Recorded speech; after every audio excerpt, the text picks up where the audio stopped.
ఆత్మహత్యలు ఎందుకు చేసుకుంటారు? ఆ సమయంలో ఆ మనిషి మెదడు లోపల ఇదొకటే దారి అన్న కిటికీ, ఆ చావు ఏదైతే తనకు కనిపిస్తుందో. హాలిసినేషన్స్ అండ్ డెల్యూజన్స్ అనే వర్డ్ కామన్గా చూసాను అనమాట సార్.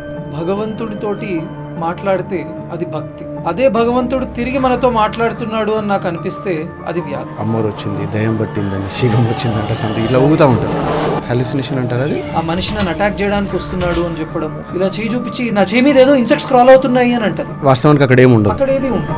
సో ఎవరిని బానిస అనొచ్చు ఆల్కహాల్కి, మద్యానికి. Even a single drop of alcohol మన బ్రెయిన్ ని తీవ్రంగా డ్యామేజ్ చేయగలదు. బ్రెయిన్ లోపల ఎన్నో కనెక్షన్స్ ని డ్యామేజ్ చేయగలదు. There is no quantity that is safe. National average ప్రతి 1,00,000 మందిలో 12 మంది ఆత్మహత్యలు చేసుకుంటున్నారు సార్. కానీ మన తెలంగాణకు వచ్చేసరికి that is 26 sir. Scary number. అంటే వాస్తవంగా మనం ఈ పాడ్కాస్ట్ చేస్తున్న సమయంలో ఒక స్టూడెంట్ ఆత్మహత్య చేసుకుంటున్నాడు.